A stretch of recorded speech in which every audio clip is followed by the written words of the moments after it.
Good morning, first grade, and happy Friday. Whoop, whoop. Today, we are going to have some fun.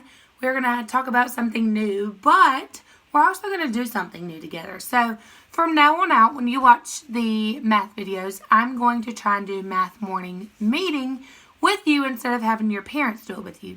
So that way we can do it together just like we did in class. But I'm going to need your help. Can you help me? I said, can you help me? Okay, good. So, in math morning meeting, like you normally would, you would participate and you would raise your hand and shout out the answers. I want you to do that here.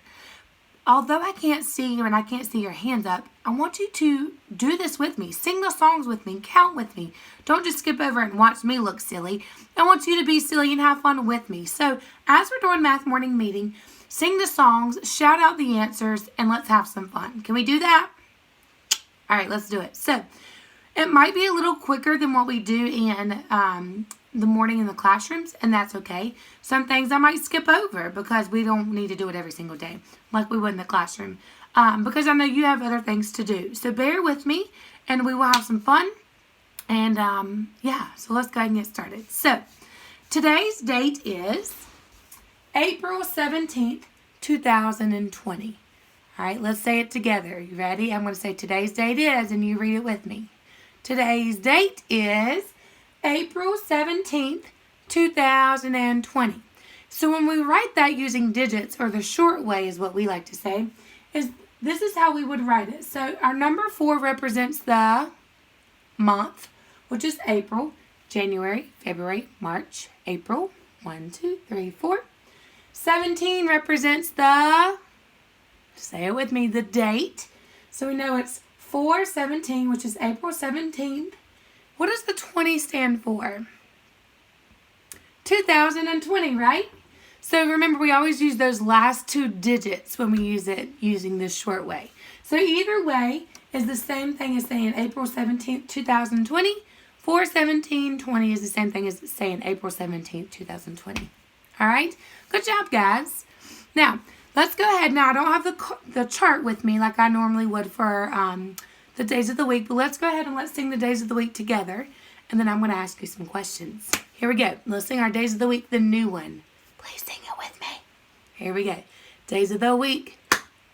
Days of the week. Days of the week. Days of the week. Days of the week. There's Sunday and there's Monday. There's Tuesday and there's Wednesday. There's Thursday and there's Friday. And then there's Saturday. Days of the week. Days of the week. Days of the week. Days of the week. Days of the week. Good. Okay. So, how many days are in a week? 7. Good. I hope you said 7. You're exactly right. There are 7 days of the week. All right. Are you ready? Here's our questions. What is the day of the week today? Today is, what's today? Hopefully you're shouting it out at me. Today is Friday. Tomorrow will be, go ahead, Saturday. Tomorrow will be Saturday. So if today is Friday and tomorrow will be Saturday, what was yesterday? Shout it out at me. If you don't know, pause the video and sing the song again. Good. Yesterday was Thursday. So let's say them in order. Yesterday was Thursday. Today is Friday. Tomorrow will be Saturday. Great job, friends. All right. Let's move on. And we're going to do a little bit of time together. Let's tell some time. And so what I'm going to do this time, obviously, I can't count on anybody or call on anybody to say the time. So guess what? You're going to say the time every time. So here we go. I'm only going to do 3 of them. Stay with me. Oh, what do we need to do? We need to sing our song. All right, let's do our reminder song. And let's sing our time song. Here we go. You ready? The hour hand's the shortest hand. So first we say the 1. The minute hand's the longest hand. We say it, then we're done. It's short, then long. It's short, then long. Short, long, short, long, short, long, short, long. Telling time is fun to do. Fun for me and you. Good. All right, are you ready? Let's tell some times. Let's tell some time. Let's just warm up this one. Ready? Go. What time is it? Hopefully you said 12 o'clock. Very good. My hour hand's hidden behind there. You got it. Here we go. Let's do another one.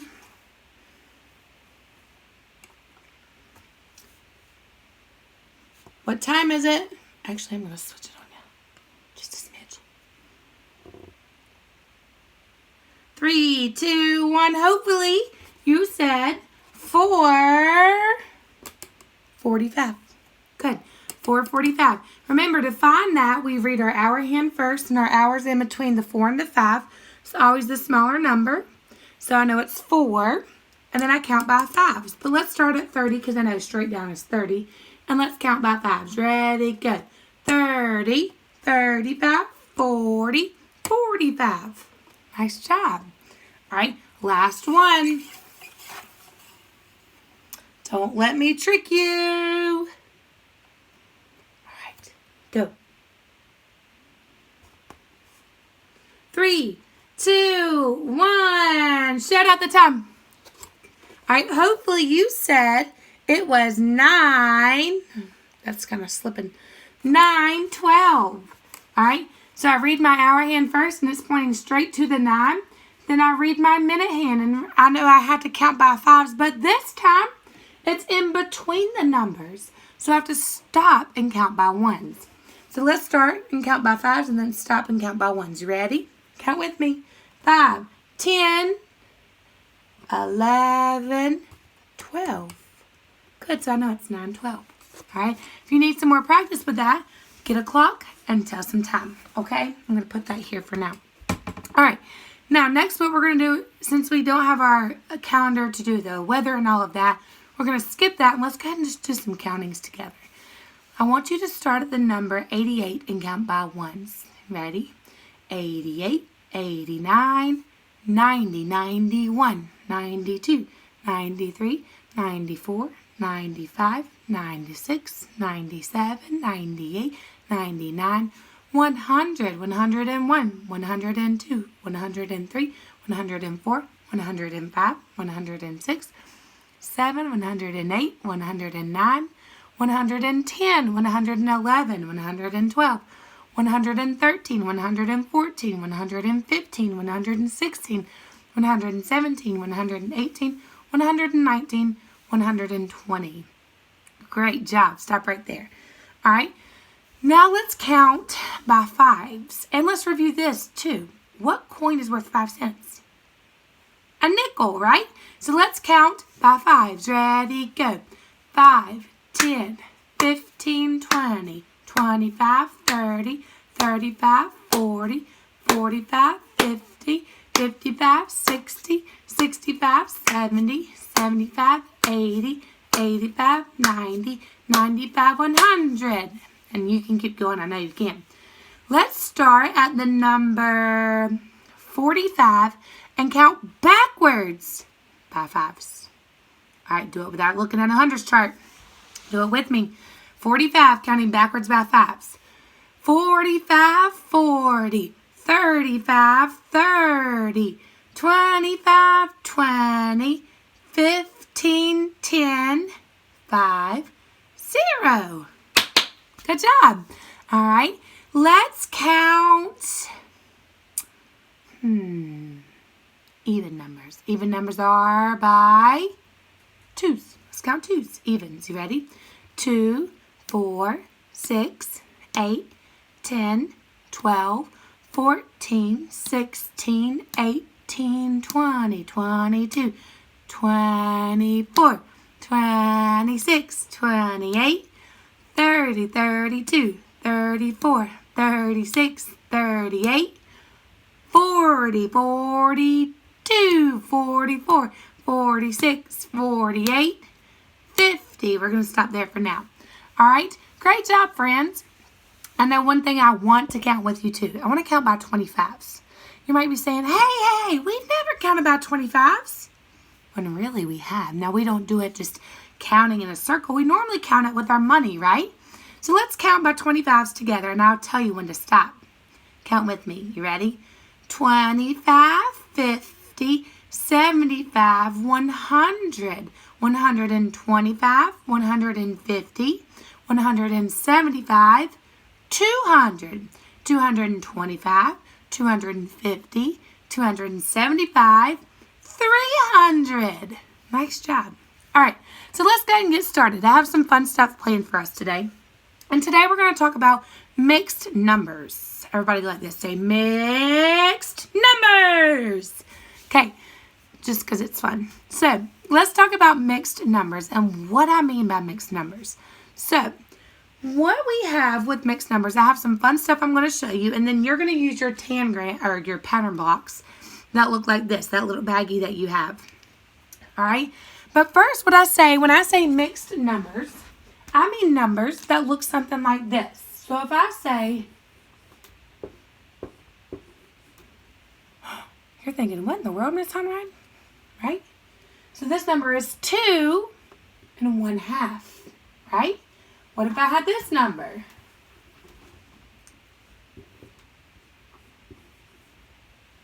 I would read this one 1 1/3, because we do fractions in class, right? But now we're just putting a whole number in front of it. So when I read this number all together, I would say 1, read the first one first, 1 and 1/3. Or you might say 1 and a third. Either one. Let's do another one. What if I had 2 and... So now let's read it together. I would have, what's this number? 2 and 1/6. Now, we're going to learn today to figure out what I mean by that, because we can read the numbers, but you may not understand what I mean by that. So I have some fun things. Let me move this out of our way. And I'm going to bring you down to the carpet with me. I have some fun things. Some pizzas that normally I would use on our board that's magnetic, but I don't have that here. So we're going to have to improvise. And normally I would have you help me. So I'm still going to have you help me. But I'm going to have to do it with you because I don't have you here, and I wish I did. All right. So let's say my number is, I'm going to get it on my board here. Ready? 1 1/3. So when I show 1, right, that means I need one whole thing. So for here, when I have my pizzas, that means I have one whole pizza. Now, I need a third. I have one whole pizza and 1/3. So I'm going to find my third.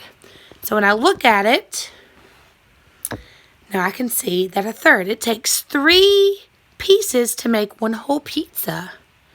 See how that works? So when I show 1 1/3, I would just pull 1 1/3 because I know that it takes 3 of these pieces to make one whole pizza. So this is 1 1/3. All right, let's do some more. What if I had the fraction or the mixed number 1? What is that? Let's read it together.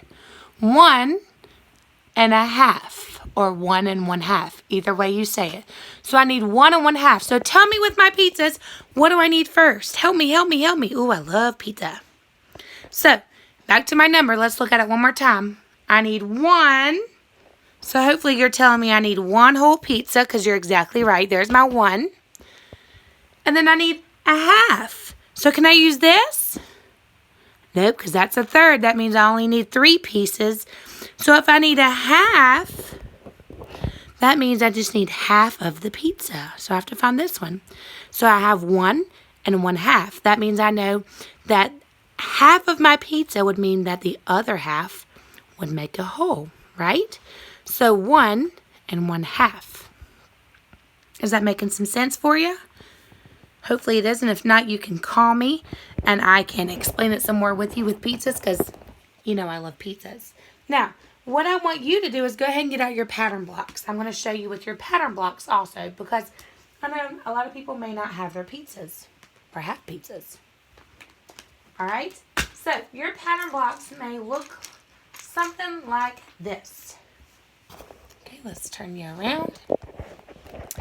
All right, so here are your pattern blocks. Whoops, sorry friends. So I want you to pull out one hexagon, the yellow ones, and one trapezoid. Actually, go and get both of the trapezoids, the red pieces. And I want you to put the trapezoids on top of the hexagon. How many hexagons did it take you to cover the one whole hexagon? How many trapezoids did it take you to cover one whole hexagon? It took you 2, right? So we know that these are worth 1. We know that these are my half pieces. Now I want you to get out your blue ones. How many blue pieces is it going to take you to cover the entire one whole hexagon? Let's see, whoopsie. Hopefully you said 3, right? It took me 3, so this is representing my thirds. And then I'm going to use my triangles, and I want you to use your triangles. How many triangles does it take to cover up one whole hexagon? I'm going to let you do that one and tell me. Hopefully you said 6, right? All of them. So these are going to represent my 1/6. All right? So right now, I'm going to show you some hexagons. A shape pattern. And I want you to tell me what mixed number it would be. So let's go ahead. Are you ready? Here we go. So I'm going to build you something. I'm going to have this and one trapezoid. Tell me what my mixed number would be. So I've got one whole hexagon, so I know it would be 1. I'm going to come up here and write 1. One whole hexagon, and then who remembers what this was? Remember that we put 2 of them on top of each other, so that represents a half. So I've got 1 and a half. 1, and let's write half. Okay, remember that's how we write our half. And to help remind myself of that, remember that it takes 2 pieces to fix one whole. So I'm going to write 1 whole, but there's 2 pieces, right? Very good. Let's do another one. What if I had, let's do this. All right. Let me move these out of the way so they're not confusing you. So I've got 2 whole hexagons and 1 triangle. Now, if you remember at the beginning when we covered the whole hexagon with all the triangles, how many did it take? It took us 6 of them, right? So remember, my triangles are worth 1/6. So, kind of told you the answer. So now I have how many holes? 2. So I'm going to write my 2 up here. Let's go back. And how many of these do I have? 1. 1 out of 6, right? Because remember, it takes 6 to cover up one whole hexagon. So to match that, I would write 2 and 1/6. That matches my picture.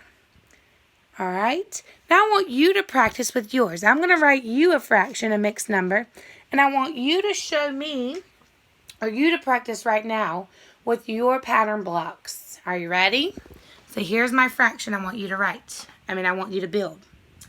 I want, let's see. Oh, I have a good one that we've not done together. I want 1. What do you think you're going to do? 1 and 1/3. Go ahead and build that with your pattern blocks. 1 and 1/3. And if you need me to pause the video, or if you need to pause the video, go ahead and pause so you can build it. And then you can always come back. But I need 1 and 1/3. So what are you going to do for 1 and 1/3? Hopefully you've done this. Again, pause the video if you have not. So I need 1. My hexagon represents 1. And then 1/3. Can I use these? 3 of these? No, because that wouldn't be 1/3, right? Remember, my blue is 1/3. Because it would take 3 of these to cover my one whole shape. So this picture matches my mixed number. Here. So I've got, let's see if I can prop this up here. It may not work. Whoop. Nope. There we go. So 1 1/3. This is what you should have on your pattern blocks. You should pull out your 1 hexagon and your 1 blue. 1 1/3 matches this with my pattern blocks. Alright guys, I hope that this was helpful for your mixed numbers. If you need any more help, like always, give me a call. We can do this together and we can work it out. So have fun today and have a wonderful weekend. Bye bye guys.